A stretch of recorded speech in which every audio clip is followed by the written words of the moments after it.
Welcome friends. இன்னைக்கு நம்ம ரிட்டர் ரெசிபீஸில் நிறைய பெனிஃபிட்ஸ் தரக்கூடிய ஒரு டீயை எப்படி ப்ரிப்பேர் பண்ணுறதுன்றதை பார்க்கலாம் வாங்க. இந்த ஆரஞ்சு டீயில் என்னெல்லாம் பெனிஃபிட்ஸ் இருக்குன்னு டிஸ்பிளே ஆகுது நீங்கள் பார்த்துக்கலாம். அதுக்கு முன்னாடி நம்ம சேனலை இது வரைக்கும் சப்ஸ்கிரைப் பண்ணாதவங்க சப்ஸ்கிரைப் பண்ணிக்கோங்க. பக்கத்தில் இருக்க பெல் பட்டனையும் மறக்காமல் ஆன் பண்ணிக்கோங்க. அப்போ எல்லா அப்டேட்ஸும் உங்கள் நோட்டிஃபிகேஷனுக்கு வரும்.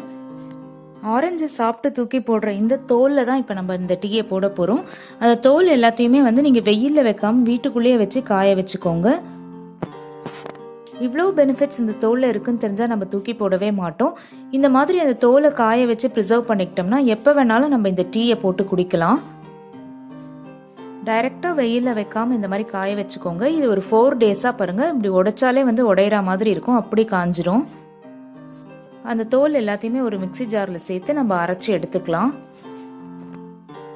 ரொம்ப ஃபைன் பவுடராக இல்லாமல் கோர்ஸ் பவுடரும் இல்லாமல் இந்த மாதிரி டெக்ஸ்சர் இருக்க மாதிரி அரைச்சி எடுத்துக்கோங்க. அப்போ தான் ஃபில்டர் பண்ணும்போது நமக்கு ஈஸியாக இருக்கும், நல்ல அரோமா வரும் அரைக்கும் போது. ஒரு கிளாஸ் டீ போடுறதுக்கு நான் ஒரு 1.5 கிளாஸ் தண்ணி அதில் சேர்த்துருக்கேன். ஒரு 1/4 ஸ்பூன் டீ பவுடர் சேர்த்துருக்கேன். நீங்கள் என்ன டீ பவுடர் வேணாலும் எடுத்துக்கலாம். பிகினர்ஸ்க்கு வெறும் ஆரஞ்சு டீ குடிக்கிறது கஷ்டமாக இருக்கும். இப்போ அதில் ஒரு 1 டீஸ்பூன் அந்த பவுடரை சேர்த்துக்கலாம். அது நல்லா கொதிச்சு அந்த 1 டம்ளர் தண்ணி 1 டம்ளர் ஆகணும். இப்போ அப்படியே இதை ஃபில்டர் பண்ணிடலாம். அதோட கலர் மொத்தமாக இந்த டீயில் இறங்கியிருக்கு பாருங்க, பார்க்கும் போதே ரொம்ப சூப்பராக இருக்கு.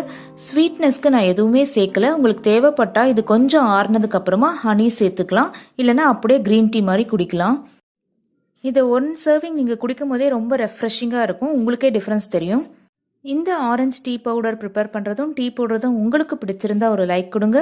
நம்ம சேனலை சப்ஸ்கிரைப் பண்ணிக்கோங்க. பக்கத்தில் இருக்க பெல் பட்டனையும் ஆன் பண்ணிக்கோங்க. தேங்க்யூ.